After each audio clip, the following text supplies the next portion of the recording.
Welcome to the Dr. Raj Podcast with Dr. Raj Dasgupta, a show all about educating patients, students, and aspiring doctors about better patient care. Dr. Raj is a quadruple board-certified physician and associate professor at the University of Southern California. He was a co-host of the TNT series Chasing the Cure with Ann Curry, as well as a regular on the TV show The Doctors. And now, here's our show.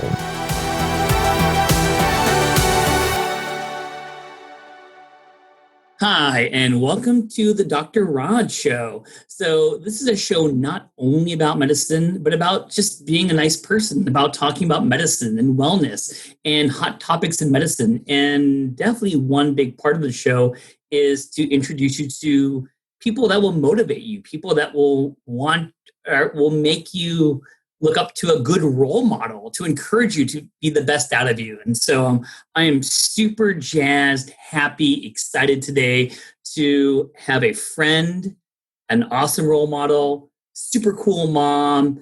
I mean, there's so many things. I'm going to read something about her in a second. This is going to be Dr. Hala Sabry, and I actually did some research, about her. So I'm going to read this off, and everything I'm going to be reading is actually 100% accurate because I know her. So Dr. Sabry is a board-certified ER doctor, founder of the Physicians Moms Group, and a super mom of 5 with 2 sets of twins. That's not a misspeak. That is true.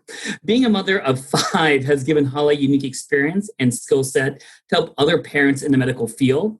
After years of infertility, which we're going to talk about, she found that balancing motherhood and a career in medicine was challenging. She frequently fought through fear, negative self-talk, and recurrent desire to quit her job in medicine. And she knew other mothers and physicians must have experienced the same struggles. She attributes having a solid support system, meaning the Physicians Moms Group, and life coaching in helping her manage her way and reaffirm her why. She created the Physician Moms Group around 6 years ago to offer emotional availability and support to women like her, although it has become the largest online support network for women physicians with over 150,000 members. Hala is expanding her purpose and outreach to coaching individuals and businesses. She offers high-performance coaching to professional women in male-dominated professions in quest to fulfill her professional goals and discover the legacy they want to create. In addition, Hala works with health organizations to improve their recruitment and engagement practices to include more women. Hala is tenacious, I will say that, for advocating for ending sexism and promoting gender and racial equality in the medical field. She believes that as a community leader, she has a responsibility to forge a path for other women and to elevate her fellow physician mothers. She collaborated with leading Fortune 500 companies and international organizations to further her work advocating for women physicians, patients, and children. And the last part is Dr. Hala Sabry attended the New York College of Osteopathic Medicine, where she completed a dual degree program. She's a DO and an MBA. She now lives in Washington State. I don't know why. California was better. With her family, where she encourages and empowers her sisters in medicine to embrace joy, vulnerability, and abundance. She is passionate about creating her legacy to pass on to her children and community. And with that being said, one of my favorite people, Hala, how are you doing? You are so funny. I was just telling you before you hit the record button how I'm so used to preparing material for you. Yeah. Because we work together. Yes, we and I work behind the scenes on Chasing the Cure. So I was just so used to like preparing everything for you and all the others that were on stage. So it's so weird to like hear that you prepped to interview me. It's just so it's funny. Well, I learned thanks for even having me on. Oh, are you kidding me? And, in prepping for this interview, you are just amazing. I'm not just saying that to rub your ego a little bit.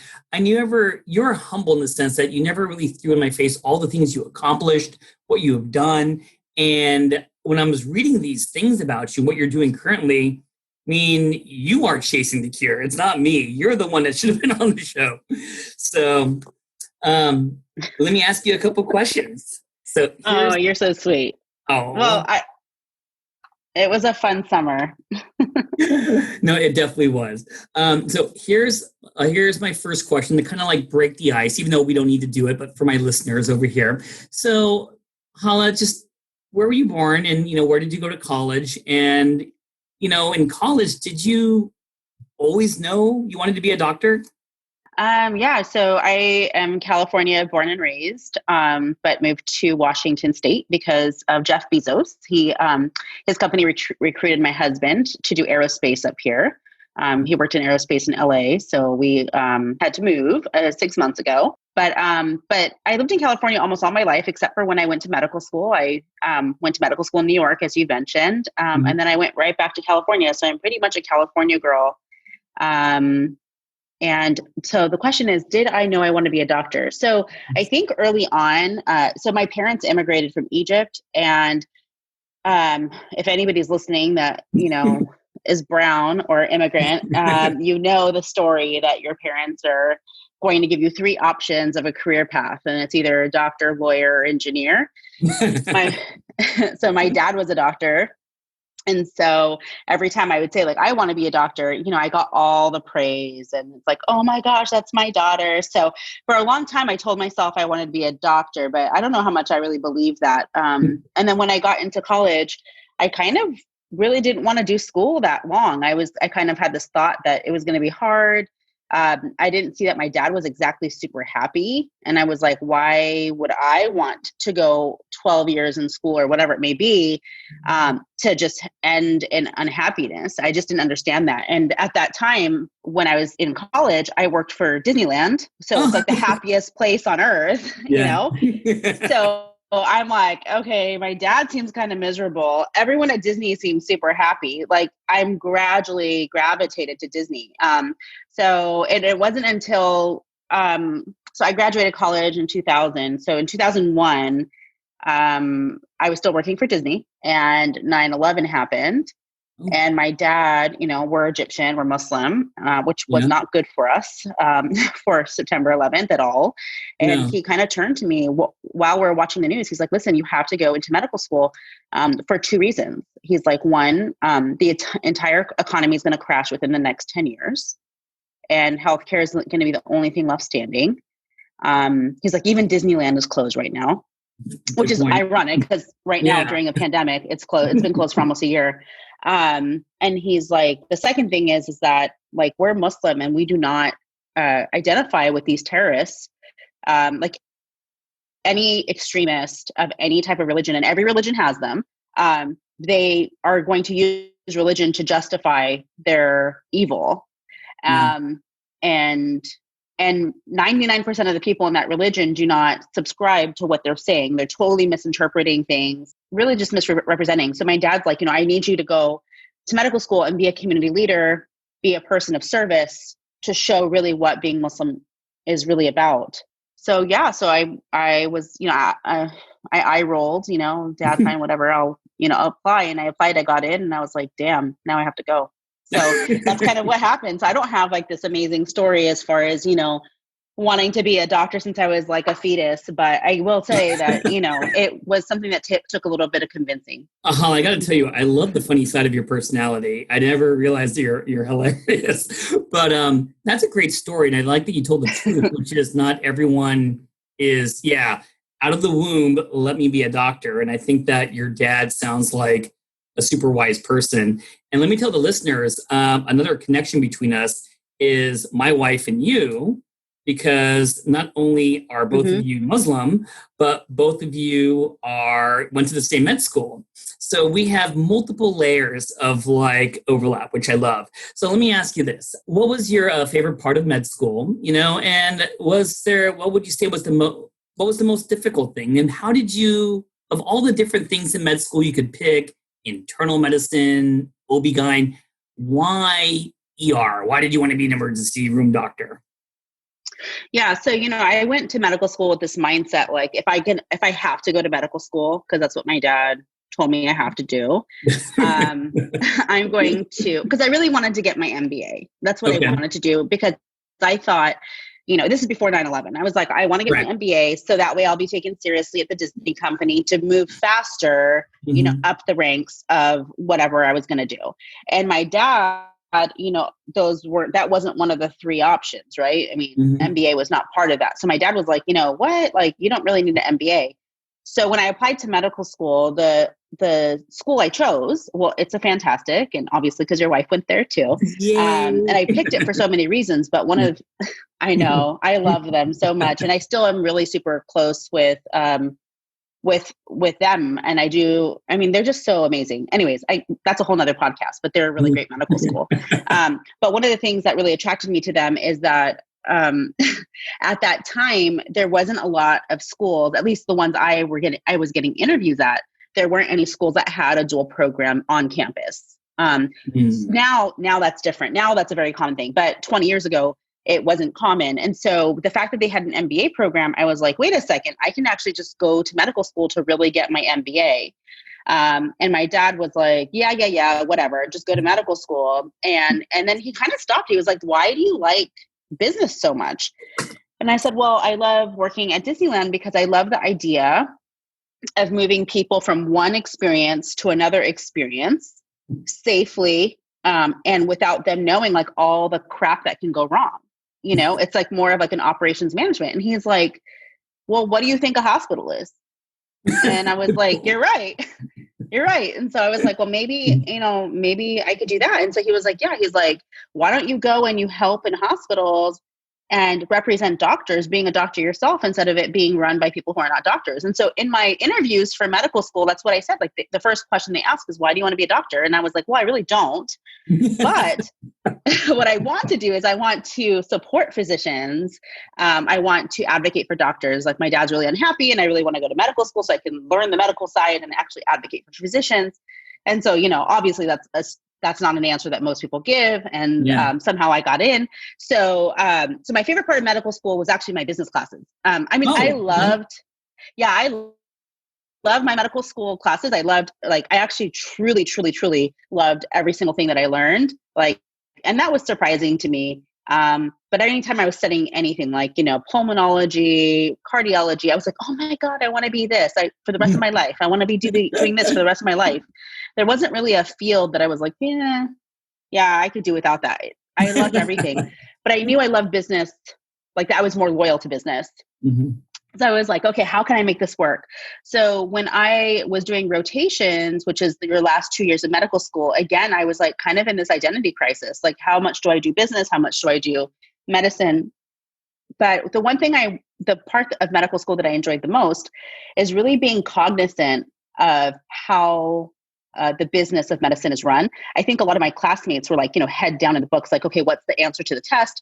How do I pass my boards? Which were all super important. And I was like, who's making decisions? Like, who's on these boards? Like, why are they making this decision? Why do they think it's good? And why do the doctors think that they're not good? Like, where is the disconnect? And so for me, like, I felt like a lot of my experience was really just that kind of trying to use the business aspect in medicine.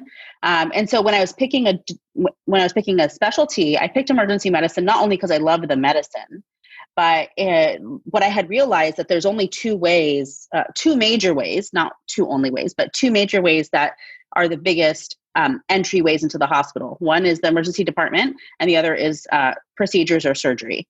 And so I thought, to be the best advocate for the hospital, the best advocate for doctors, I would probably have to choose one of those major fields. And so I chose and got in to my top choice, residency for emergency medicine. And, the rest is history. That's what happened. Yeah. Well, it was a good history. And, we're going to talk more about, let me ask you this question, but we're going to dive more into it later on. But when we talk about ER as a field, do you feel that women are underrepresented in ER still? And would you encourage women, and include men in this one, to go into ER? Has it changed any? How would you respond to that one? Well, I think almost all fields in medicine have underrepresentation of women, merely because 30% of the workforce is they're female. So it's very uncommon for a field to be female dominated. So emergency medicine is one of them as well. I think we dominate. We don't dominate in that field. We are about 25%. So would I recommend emergency medicine? Yes, of course. Like I love the practice of emergency medicine. There's so much I love about it. I love the spontaneity in some ways. I love shift work. I don't know. I love the attitude of being an emergency medicine doctor. I think we're a very special breed, a little bit of MacGyverish, and just kind of head down, keep working, make sure nobody dies, or at least try to prevent that to the best of our possibility, or ability rather. So, I mean, yeah, of course, I would definitely recommend it. And I think emergency medicine has been one of those fields that has been like super matched, since the TV show ER came out. Yep. Yeah. So, I mean, I don't know. I think there's always going to be those like hot fields. And I think right now, emergency medicine, surgery, anesthesiology, rehab, those are the hot fields that, I see a lot of students trying to get into. Well, I've been dying. No, and that's a great answer. And I've been dying to ask you this one. So we're going to kind of switch the ship a little bit. But when my wife knew I was going to be interviewing you, I had my list of questions I wanted to ask. So I mentioned it earlier. You have 5 kids, and I have 3 kids. And I got to tell you, Hala, I can barely handle 3 kids. I mean, how do you do it? You know what I mean? And was 5 kids the plan? Was that the master plan to have 5? I mean, give me a little background on that. No, I mean, for the longest time, I've always said, even before I ever was in the position to be, having kids, like before I was even in a relationship or, thinking about marriage, I used to always say, like, I want to be pregnant 3 times. I have no idea why. I don't know where that came from. But in my head, I thought 3 kids would be great. Okay. I only have one brother, and I think like when I would get into a fight with him, I would have no one to play with. And so I was like, well, that sucks. I would need like a 3rd person. So I think that's maybe where it came from. So that was my idea. But I guess like the joke was on me because we couldn't get pregnant. So we did many years of infertility treatments, 5 years without any positive like kind of experience as far as like having a baby. And so that was like kind of a big part of my life. And so I ended up getting pregnant with a set of twins, actually, and one of them did not make it past the first trimester, called vanishing twin syndrome, which is super common. And I don't know why I did not realize that. And then I ended up having my first child, who's now 7.5. Yay. And so when I had her, like life, I know she's so amazing. I think our kids are all the same ages, right?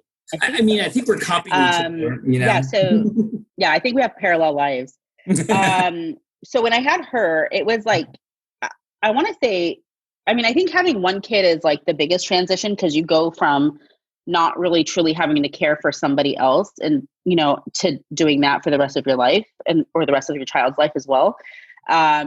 So I think that was a big change, but it was something I really was prepared for and I was welcoming. And it was me, my husband, we had a nanny, we had a lot of family members who all wanted their time with her. So in a way, like it was kind of this false busyness. I felt like I was really spoiled. I had a lot of resources. And then a couple of months later, I decided to try again, and then ended up getting pregnant with twins again. So I thought, I know how this is going to go. One of them's not going to make it through the first trimester. And to my surprise, they did. They both made it. And they're both, now they're 6. But it was when I was pregnant with them, like when I was like 8 months pregnant, I started realizing like, this is not going to be easy. And this is probably like a very difficult position I put myself in.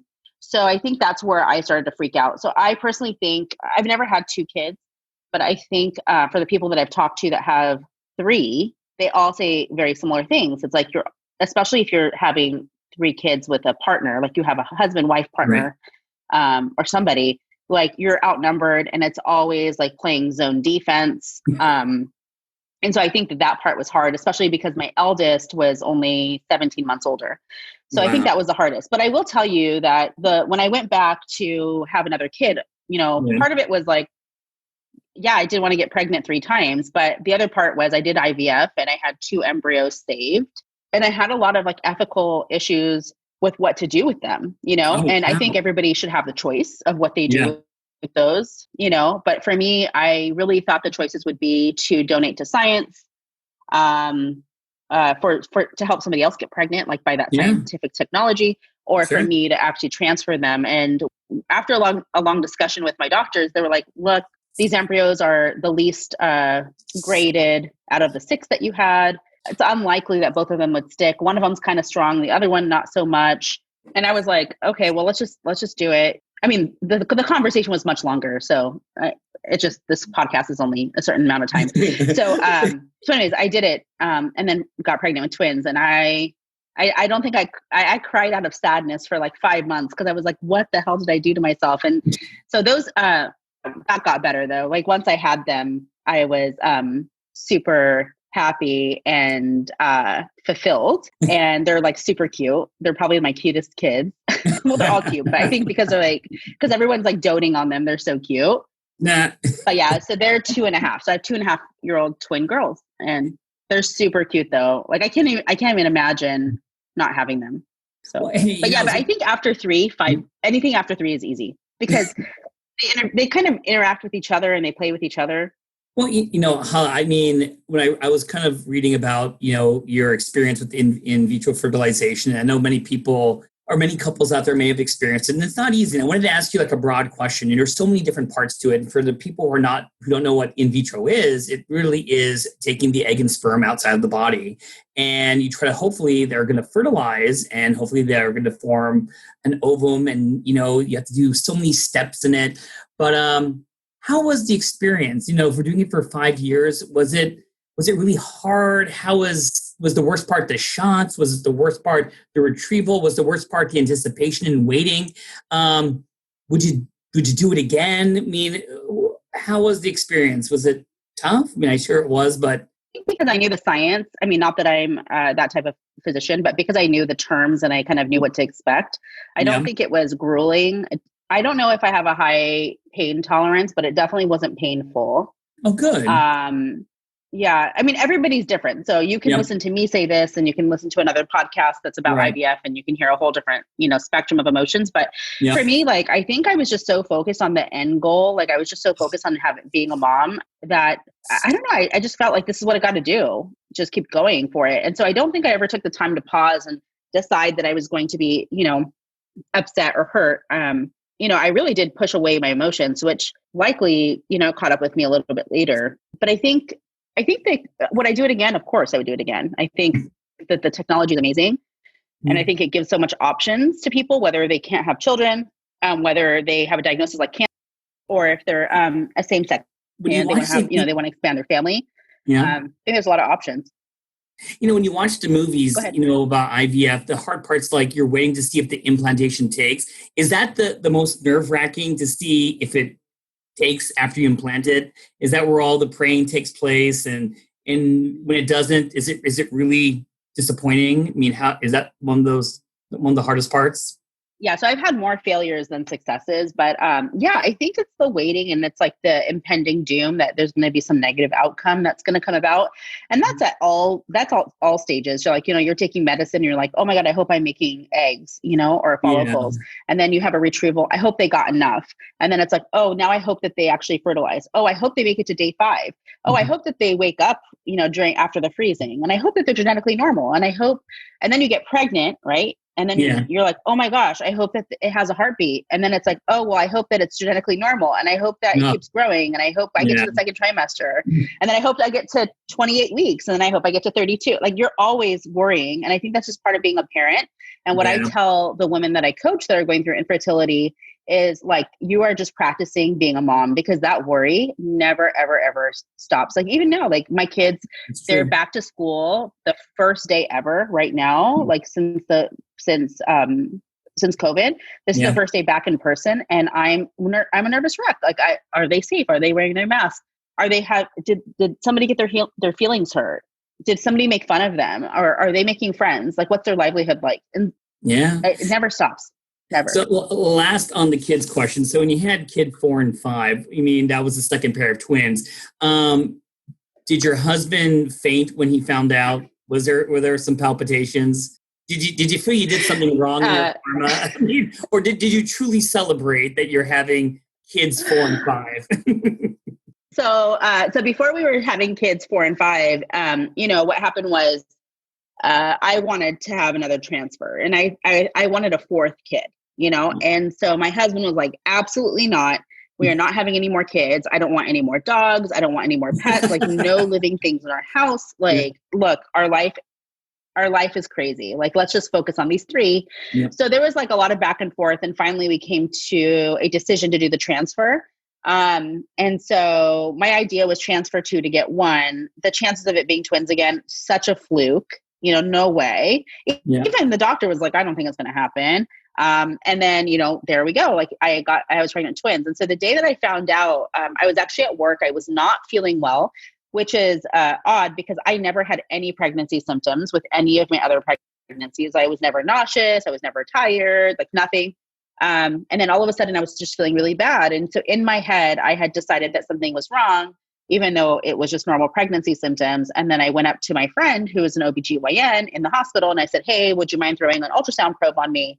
And that's when I found out. So I spent my entire drive home crying and upset. Yeah, just really upset, like deep depression, and what the thoughts that were going through my head was, I was so lucky having my first set of twins. Twins are really high risk.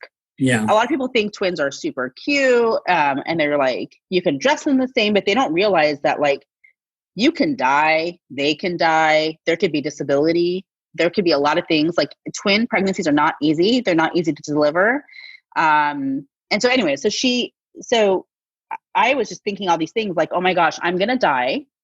Or I'm going to sacrifice the quality of life I can give to my other 3 kids. And those were like the thoughts that were going through my head probably for like 5 months or 6 months.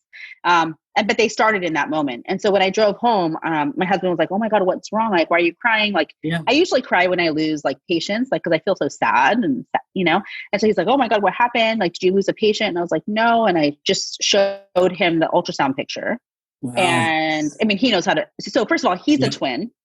Okay. Yeah. I didn't know that. And all his cousins are twins. Like there's 8 sets of twins in his generation. Okay. Yeah. So like, so he's looking, so he knows how to look at ultrasound and see 2 things, sure. Right? So he looks and he looks at me and he's like, oh my God, this is so amazing. I'm like, what? Like, I thought you were going to be pissed. Wait, he was like, oh my God, I hope they're 2 girls. Well, I got to tell you, I don't think I've ever met your husband, but he's got to be a really cool dude because that was the right emotion at the right time to be supportive. And that's awesome. He didn't faint, but he was a good guy. So that was awesome. Now, I'm going to switch this up. No, he's awesome. I want to make sure I ask some of the most important questions. I think that would really, a lot of things I admire about you, but I want you to comment what motivated you to be an advocate for women physicians. And I think that's one of the most important things about this conversation. So where did that come from? Yeah, I think, there's a lot of sexism in medicine, and a lot of the literature or stories that are focused on sexism in medicine think that the solution is having the same number of women as men in medicine. So there's a lot, if you Google a lot about, what sexism in medicine, you'll see a slew of articles going, but we're about to approach equality. Now, women medical students make up 50 to 51% of the schools. So there's really this like concentration on like, oh my gosh, there's not an equality. Let's fix that. And I'm not saying that's wrong. I'm glad that they're doing that. And it's not only just about, women and men, but it's, other minorities in medicine, especially when you talk about women, a lot of people really are talking about their image is white women, we're not talking about Black women who only make up 2% of all doctors. Or 2% of all women physicians rather. So I think there's this idea that if we hit equality, then we're going to be good. And I realized that actually that's not true. And I realized this because of the opportunities that women don't have. Like they literally have to fight harder for it or somehow prove themselves even more so than anybody else. to get the opportunity. And I'll give you an example. Yeah. When I was applying to emergency medicine, like I mentioned before, emergency medicine is a very competitive field. Okay. It is very common Yes, for people to want to do emergency medicine and they don't get matched the first year, or sometimes they pick a second, backup type of specialty. Sure. So I was, interviewing, and honestly, I went through medical school in a bubble in my head, I'm just going to do business. I'm not really going to ever treat patients. And so for me, I didn't spend a lot of time sizing up my competition, because I was like, well, who wants to do administration? I'm the only person. Right. So, right. So when I was applying for emergency medicine slots, I started kind of realizing when I was sizing myself up against applicants, I was not sizing myself up against the men in the room. I was sizing myself up against the women in the room.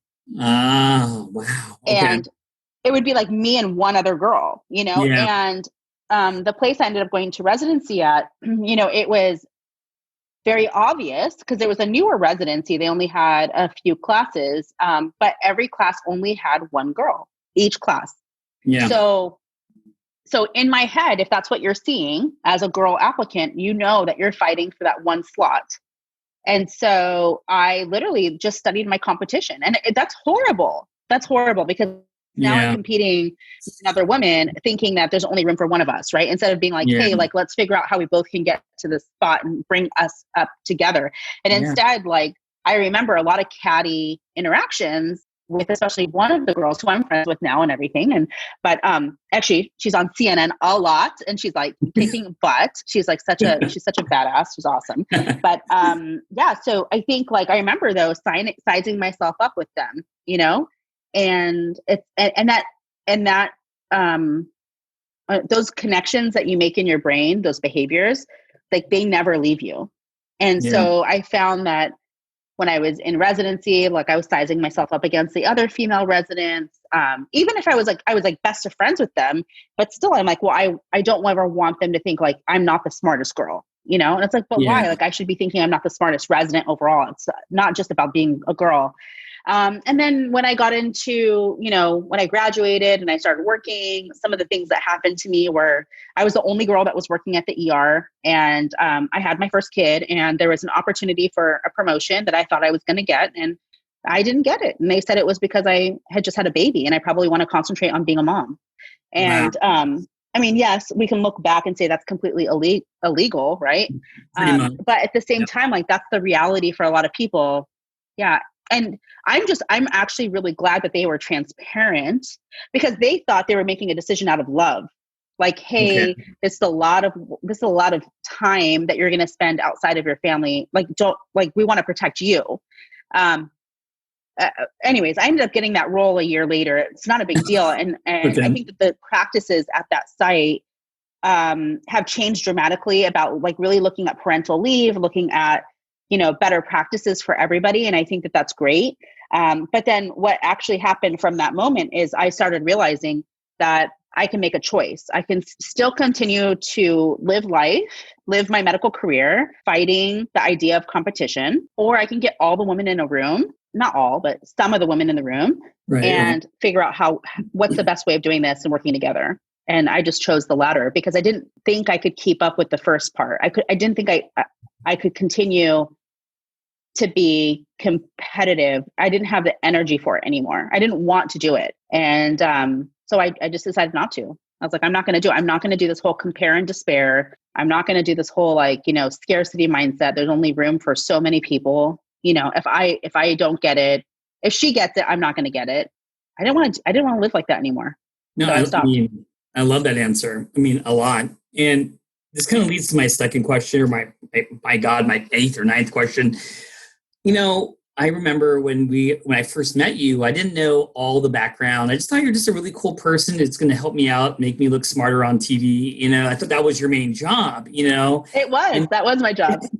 And I remember one day we're sitting around, before we go on the air, we all sat around in this conference room and we kind of talk about the case. And I forgot who it was, but someone said, "Do you know who that is?" And I just kind of paid attention.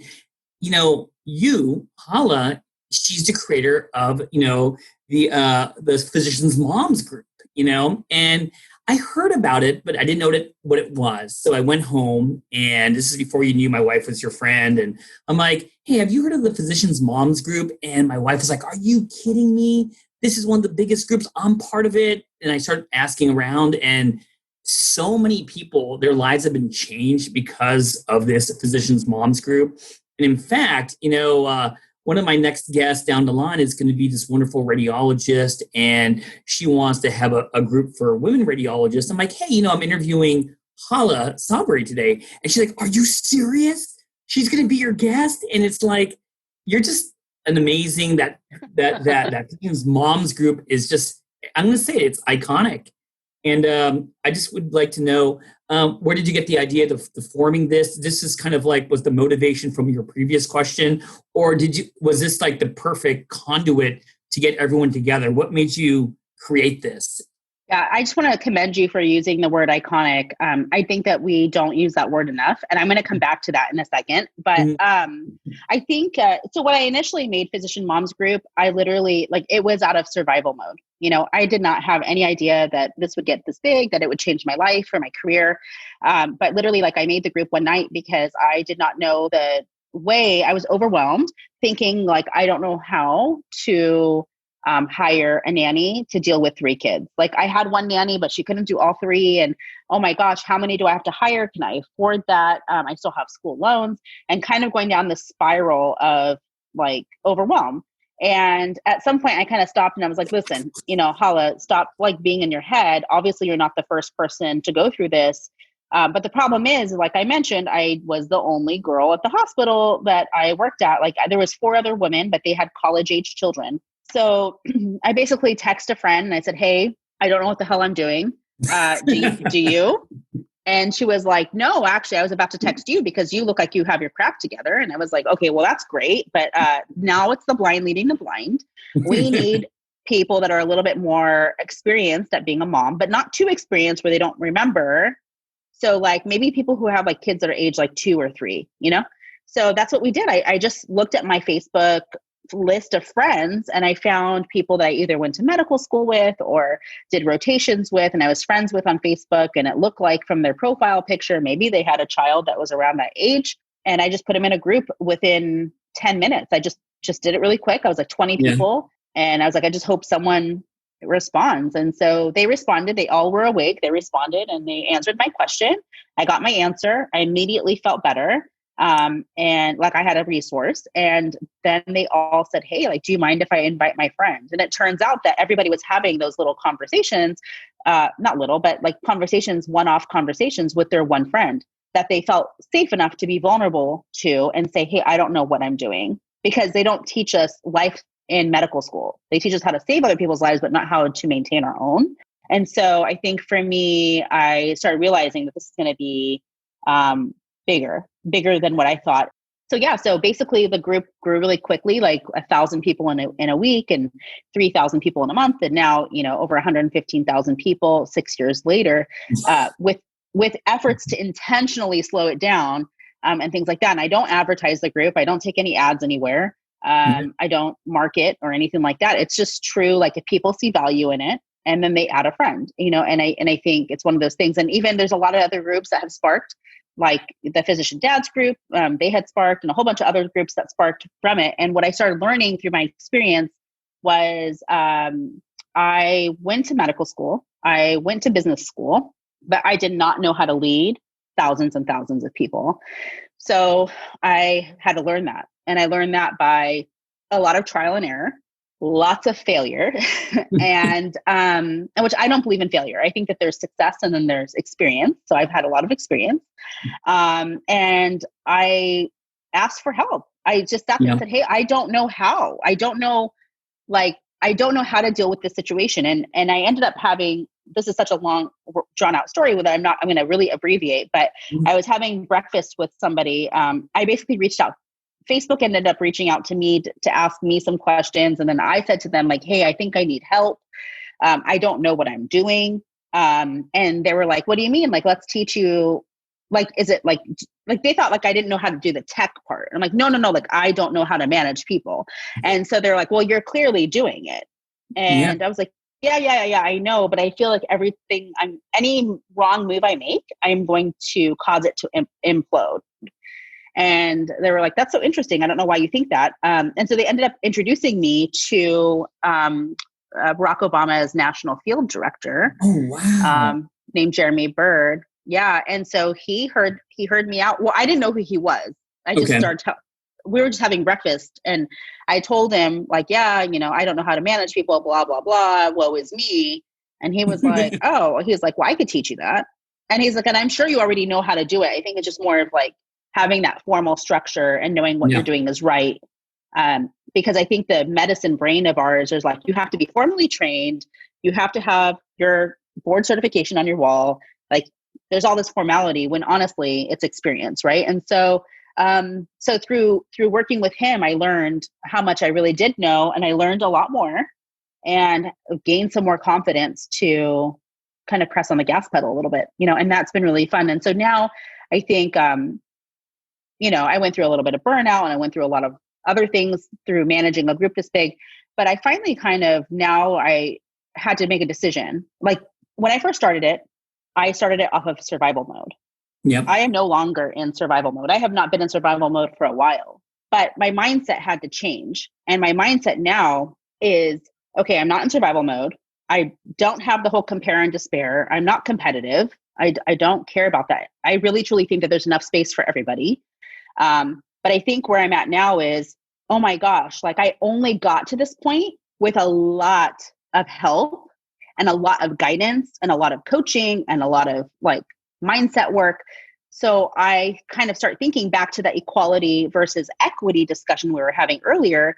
It's not enough to have 50-50 of men and women, taking into account not just all white men and women, but a variety and diversity, but also like, where's the equity at? Where are we going to make sure that we're advocating for, equal pay, equal representation in leadership positions that make decisions, equal opportunities for whatever it may be, whether it's, a position of leadership or a position of influence or whatever it may be, right?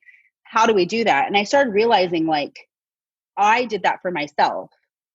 I didn't wait until actually somebody purposely did not give me that opportunity, but I went and I created it for myself.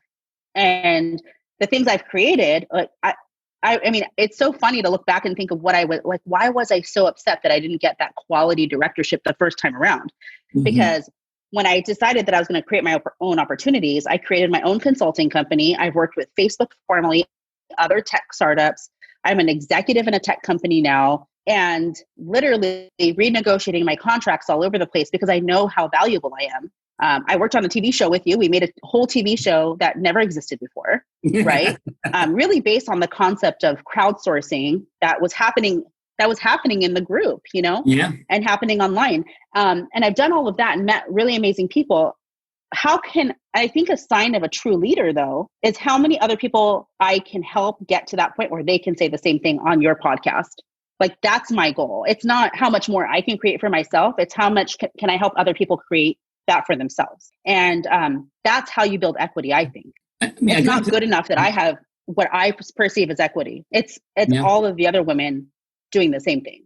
Hala, I got to tell you, you're one of the most captivating speakers I've had in a long time. I'm like listening. I almost want to take notes because you're just motivating me just listening to this podcast. But we're kind of, I have so many questions. We're down to the last three. And I have to ask you this one because it's something we share together. And I'm going to ask you a chasing the cure question. Yeah, let's do it. Yeah, that was one of my favorite things in the whole world. For my listeners, I just truly enjoyed it. I'm sure working with Ann Kerr was just amazing. So my question to you, Hala, is what was your favorite case? What was the favorite moment that you're involved with? Because you did so much work behind the scenes. I don't know what you're going to pick. I'm kind of curious myself. What was your favorite case? Oh gosh, I don't know if I could pick one. Okay, well, I'm gonna pick three. Okay, but oh wow, okay. Yeah, well, I mean, they're all my favorite, but I think Deborah and Delaney. And the reason why I love Deborah and Delaney, and mind you, I'm like still friends with them. Like I still message them. they like give me shout outs when they see that I'm doing amazing things and vice versa. Yep. But, and I live closer to them now because they're in Alaska, but, right. yeah. But Deborah and Delaney, for the reason that they were able to build community Yep. with the other like 7 or 6 people that had the same diagnosis as them. Yep. And so for me, like that was my favorite, is seeing them connect with the other people with the same diagnosis, with the disease process. Right. So that was like my favorite. Okay. And the fact that they can, Delaney can see again, and that's amazing. That's huge. Yeah, that's huge. The second one that's my favorite is Joe. Oh, really? Okay. Mm-hmm. Okay. And the reason for that is I think she taught me the most about my practices. All right. And internal bias. Very big piece of humble pie. Yeah. And so I still text message with her back and forth. Oh, and you're kidding me. That's awesome. Yeah. Yeah. And so she has her ups and downs, and she's doing, Yep. I just think my life is better because of her. And I hope that her life is better because of us. Yep. The third one is Kathy, which we did at the very end. Oh, Kathy. And the reason for that is I think I didn't realize how much alopecia was a big issue. And when I talk about feminism, when I talk about women's rights, women's equity, there's another term called transsexual feminism. Okay. Transsexual feminism. And what that means is realizing that not all women have the same experiences, that they could have different experiences because of, racism, discrimination for the religion, whatever it may be, And I think one of the things that she, showed me was a range of transsectional feminism that I was never exposed to, of women who, have alopecia and are Black versus women who have alopecia and are not Black. And I think, even though that's not my specialty, I think I learned the most about social structures and belief systems for women. And for that, I'm incredibly grateful for her and for Wendy, who literally I probably got a lecture from her every time she was on about, dermatology and whatnot. And so those are probably my 3 favorite. Yeah, I gotta tell you that you picked some great ones, and just hearing you summarize them, it brings back great memories. I gotta tell you, and I'll say it in general, I miss you, I miss Blancu, I miss James and Sheila, and I really wished I knew when the end was going to be. I would have appreciated spending time with you guys more. You know what I mean? Sometimes I felt it would go on forever, but I wanted to make sure I asked you that question. But I have to make sure I get a couple other questions in there before we're done. And, at the end, I know that right now that you're doing a little less clinical, and that you're having a new business, and that's part of the reasons why you moved up to Washington. So my question is going to be, how much do you miss intubating people in the ER? And what is your new business? So you could kind of, you explained it to me, but you know so much and you're so intelligent, you forget I don't understand all the things that you do in business. So what are you doing now? And do you miss all your ER stuff?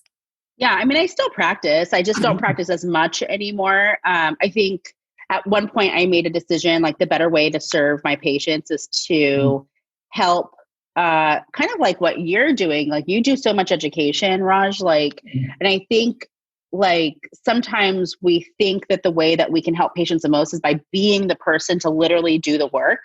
But sometimes the work that's being missed is like the education piece, whether it's like the time constraints of physicians or the mindset of patients when they're in the room, that they're not taking in all of the education.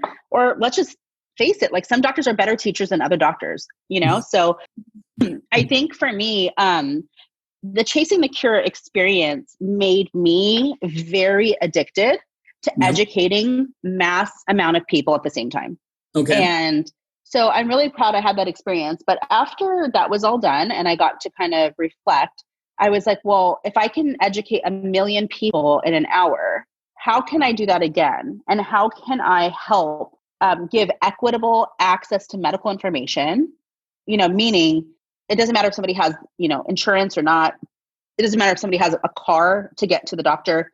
it doesn't matter if someone speaks a language other than English, or they're deaf or blind, like they have some kind of disability, but how can we make sure that everybody has the right to equitable access of information? And I think that that's something that when Ann Curry came into one of our first meetings and she said, we want to democratize the medical data, I was like, what the heck does that mean? You know? And the more I kind of learned from her and I did the work that she was asking me to do, I started realizing what she was doing. And I think I totally credit her with her dedication to social justice, for that to turn on a light bulb in my head and realize, okay, what do I want to do with the rest of my career?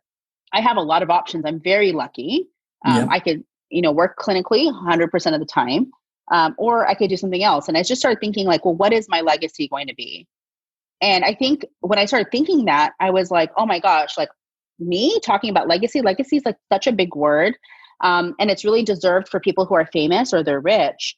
And not realizing actually, no, legacy just means all the small things that you're going to do to leave a bigger impact later. And you can enjoy that while you're alive. It doesn't mean that you have to wait till you're dead, for someone else to enjoy it. You can enjoy it now. And so I started realizing, well, I've already built a legacy. I've already built a legacy in feminism and in medicine. Yes. I know I've done that and I'm very proud of it, but I want to do more of that. And so I started thinking about it. And so I was like, well, let me see how I can help patients. And so I started going into the digital tech field. Okay. And I started, and that's when I started working for a lot of different companies and like figuring out how to get patients or doctors to engage with their products and things like that. And at the end, I ended up getting snagged by a company called Doctorpedia, which is a social media platform that's only about medicine. Okay. And basically it's a way for doctors, I call it kind of like to put all of their content in like a wallet. And so it looks like Facebook and YouTube had a baby. So it's all like, video and there's like, there's written articles and it's kind of like if WebMD came to life, and didn't end with cancer for everything. Like, we were able to talk, in very small snippets at a patient's level and talk with patients, not at them, about, their medical diagnosis, kind of like what you guys were doing, on camera on Chasing the Cure. Although, I was behind the scenes often, helping with curating that content and whatnot. But what if I was able to give that platform that everybody could do that? And so this company came along and it was along with my mission. And so now, it's already done amazing things. But basically its goal is to drown out the misinformation that's on the internet. Okay. And eventually in the future, find ways that, patients anywhere can have the best doctors that are for them in the language they speak and in a way that they understand. And so I'm an executive in that company now. And my job is to recruit and retain physicians on the platform. And to help with, decisions on how patients and doctors will engage with our product. And that's my role. I'm the only female executive, and that will change. I know it. And that's the thing. And kind of going back to, basically that's kind of my full-time role. And I do still keep a couple of clinical hours every month because I feel like that's what grounds me as a physician and I miss it. But in the meantime, I try not to get so caught up. When I say full-time, I mean, like I pick hours that I work and that's what I'm mainly putting all of my brain energy in. Mm-hmm. But I actually don't forget to stop and remember to lift up that woman behind me. Yeah, that's awesome. Because that woman behind me is going to lift up another woman. That's going to lift up another woman. That's going to lift up my daughters. Yeah. And so for me, like this is an investment in the future that I will never get to see. But I know that I think the stages of feminism are, or what being a woman is girl, woman, woman professional, whatever. Yeah. Legacy maker. Nice. And then icon. And and my job is to normalize that, not only by being an example of what that looks like, but also making a lot of other people around me have the same type of work and title that when they want it. And just making this world a better place, one woman at a time. And, anyways, I'm really passionate about it. So I actually am launching a program called Legacy Mindset, and it will actually be open for people to register next week. And it's for women who work in male-dominated fields to go in. And basically what I've done is I built like an 8-week course that kind of goes back over the last 5 years, like the lessons I had to learn to get to the point where I stop thinking, oh my God, I have to catch up, or I'm going to compete with this other woman, or I'm not good enough, or, who are people going to think I am, or I might fail. All those things that stop me to get to this point, I put into a course. And the mixture of having the course, having me coaching once a week, and having inspirational speakers come in and share their story or do a workshop with the students. And then keeping those women in a community where they can continue to coach themselves and also help each other get to their goal. Like if there's a woman there that wants to build a nonprofit for some reason and doesn't understand the legal liabilities, and there's a lawyer in the group going, hey, I understand this. Like, this is my jam. Let me help you. Because the brain, whenever we're scared of failure or we start to get overwhelmed, we start thinking, well, I don't know how to do that. Or we start thinking it's going to cost too much money or whatever it may be. And sometimes it just takes another person going, hey, it's really easy. This is really easy, because that's what I do all day long. Like, for example, you and I think intubating is really easy. You and I think CPR is easier than other people, right? But when you have people who are just experts in their field, helping other people become more expert in their legacy making, like, I think it's going to be beautiful. And so I'm curating this group. It'll be, it's not going to be just doctors. So that's going to be new for me. But basically the world can't just work if doctors are empowered. It has to be everybody, right? So doctors, lawyers, engineers, women in tech, we're pretty much underrepresented in almost everything. So everybody's welcome. And I'm super excited to get started with that work and just make a whole bunch of really awesome leaders. So I'm excited about it. So yeah, I am doing a lot, but I do have the capacity to do a lot, and I'm super excited about it. Well, hey, I still have two more questions, but I wanted to say a couple of things. So first off, it was funny you should say me and you think intubating is easy. This is just a story that happened the other day. So, I have fellows, and God bless my fellows. I love all of you if you're listening, but they do all the procedures. And I was in a situation where I didn't have anyone around me and I had to intubate someone.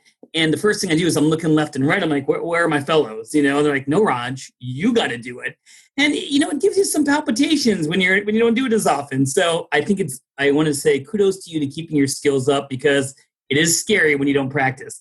And number two, I think that, your company is so lucky to have a CEO like you. I think that I think they chose immensely wise.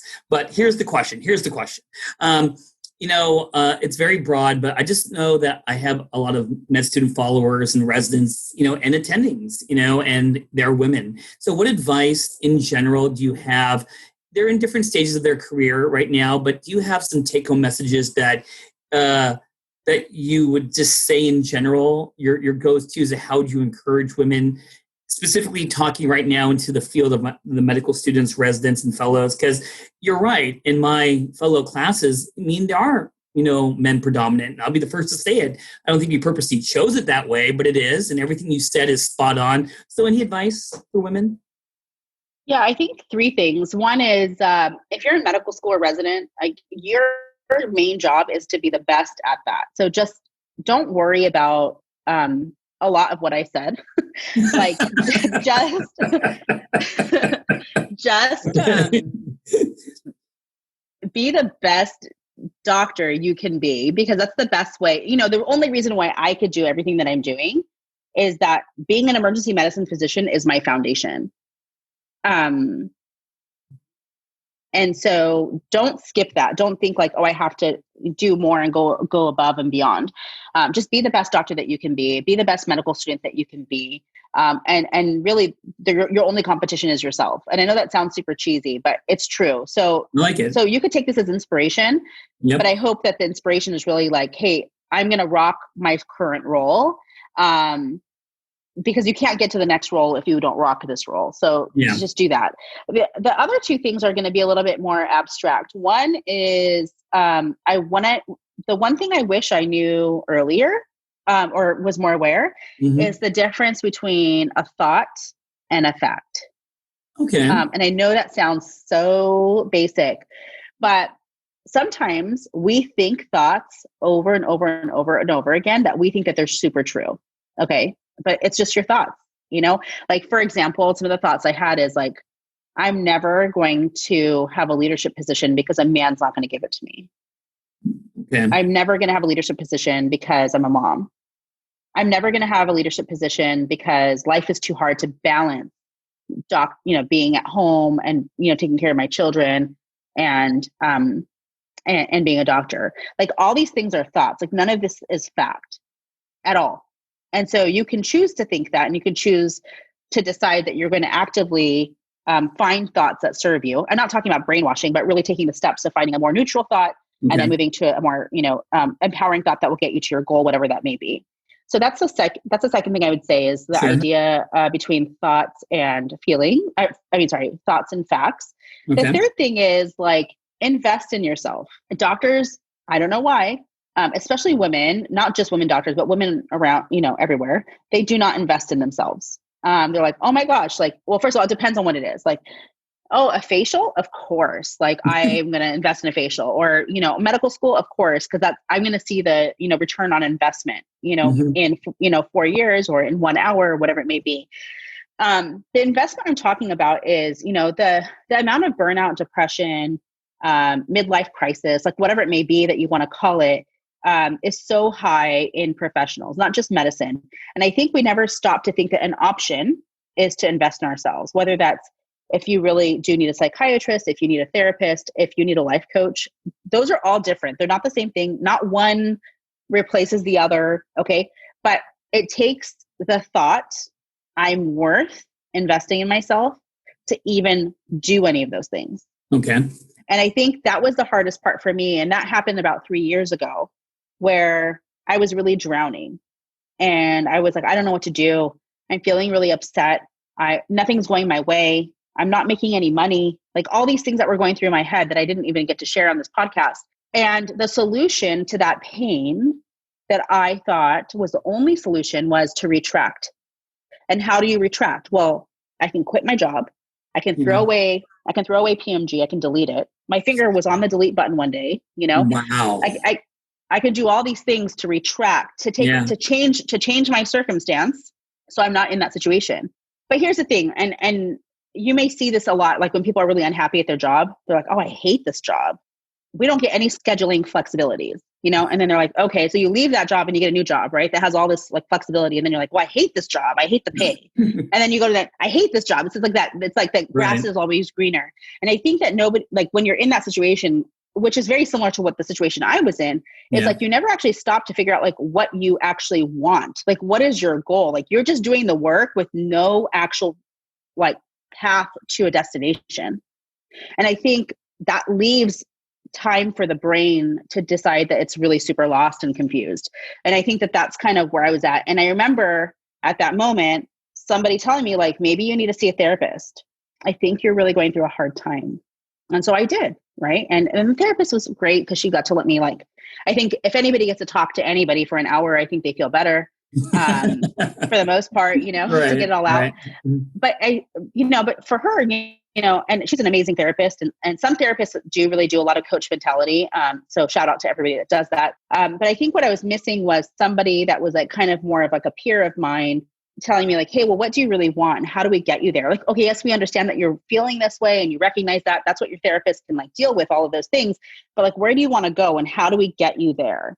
And that's like really coaching. And 40% of all executives in this country get coaching, and most of them are men. And it's like, so why do women have such a hard time saying like, okay, I'm going to invest in myself? And so it wasn't until I had a friend who turned to me and said, hey, like, I can help you. And so that's exactly what happened. And once I kind of got over myself, then I started realizing, oh, okay, this coaching thing actually works. And I ended up not working with her long term. She's an amazing, amazing coach, but I was like, oh, we're friends, and I don't want it to complicate our friendship. But I've ended up having amazing coaches, and I literally went to coach school, which is a real thing, to get more out of my coaching as a client.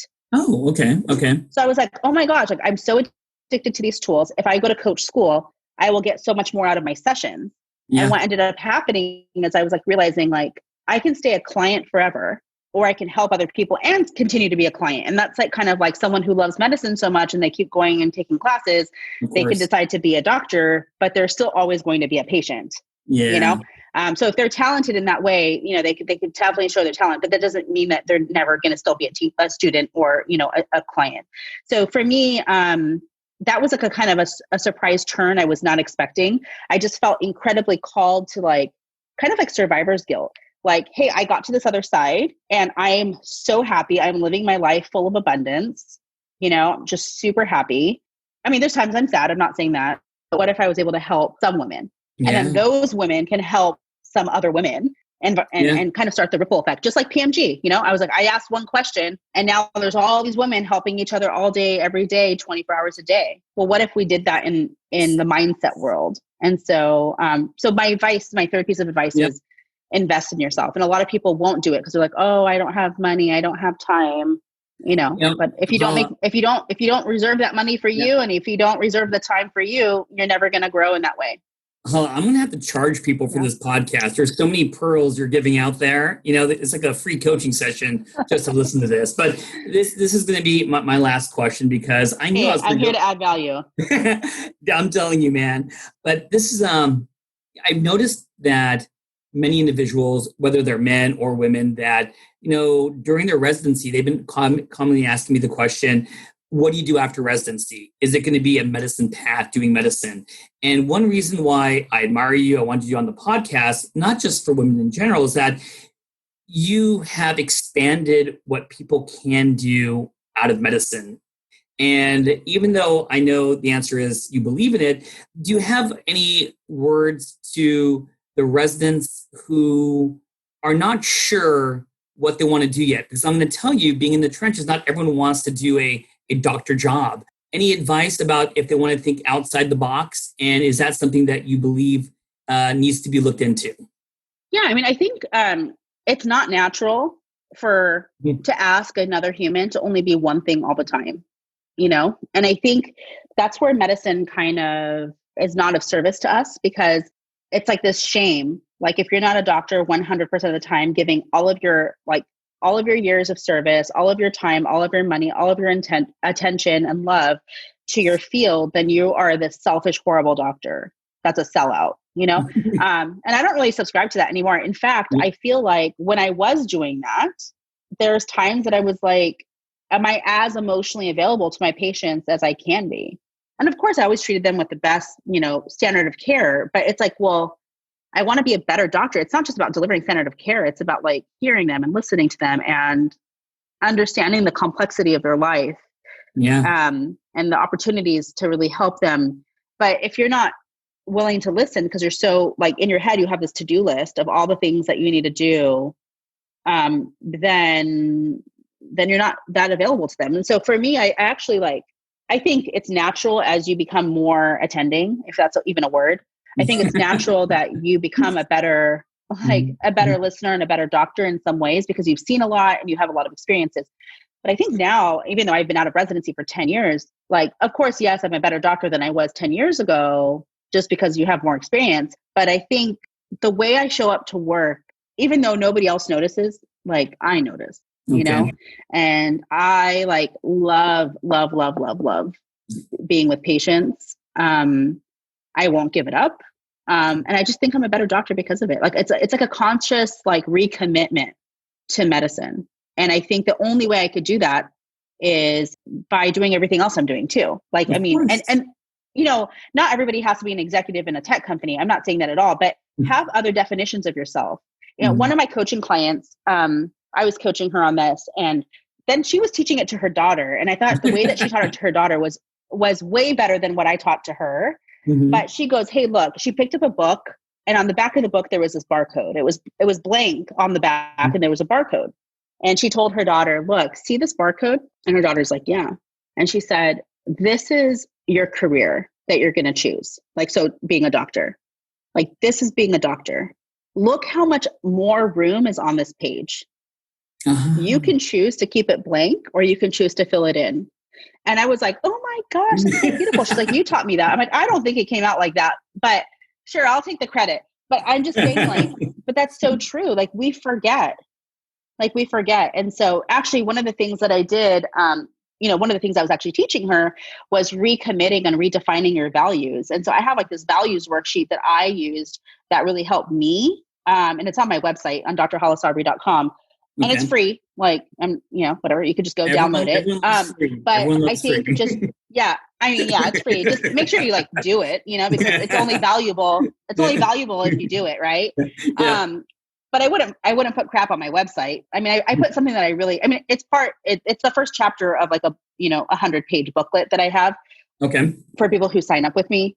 But yeah, so I really believe it though, because I think, for me, until I realized like what my values were, and what I thought they should be, very, very different. And from there, that's kind of where I recommitted to my life, and I recommitted to my own path. Because for a long time, people were telling me what my path was. Like my dad told me to go to medical school. My teachers told me to study hard to get to, residency. My attendings told me I needed to pass my boards. Then they told me I had to go get a job. And then my boss and all of the hospital administration told me exactly what to do and where to be every single moment of the day. And I realized like, that's nice that they're suggesting that to me. But at some point I need to make the decisions for myself as well. And so sometimes I will side with them and I'll say, yeah, of course, I'll be there. And sometimes I'm like, that doesn't really fit. That doesn't really fit my legacy, but it may fit someone else's legacy. And let me introduce another person into this role that's going to be perfect for it. Because it's true. I mean, just because it's not for me doesn't mean it's a bad thing. It's just not for me. No, I agree. Anyways, I've enjoyed this and I am just so happy. You've asked some really good questions. Well, Hala, I got to tell you, number one, when I first met you, I've always liked you because you're a very likable person. But, when I knew I was doing this podcast with you, and I was reading about you, I got to tell you, after this, hour together, I got to say, I love you now. I mean, you're just amazing. You're so well spoken. And I've always loved you. Oh, see, if I wasn't brown, you would see the blushing going on, but I got to admit, I mean, I really mean that. I'm so glad you're my friend, and you really are a motivation to many people, both men and women, even though I'm very, very proud of what you did for women. My wife loves you. And when I mentioned that you're my bud, oh my God, I make more friends because we're the same stuff. Thank you very much for being here. I'll put all your social media and everything about you on the podcast. I'm going to put our picture on the podcast. So thank you, Hala, for coming today. You're amazing. Thanks for having me. All right. I'll talk to you later. Bye. Bye. Thanks for listening. This has been a production of Ars Longa Media. Our producers are Madison Linden and Chris Brightigan. Our executive producer is Dr. Patrick Beeman. This podcast is for educational purposes only and not intended for medical advice. Ars Longa, Vita Brevis.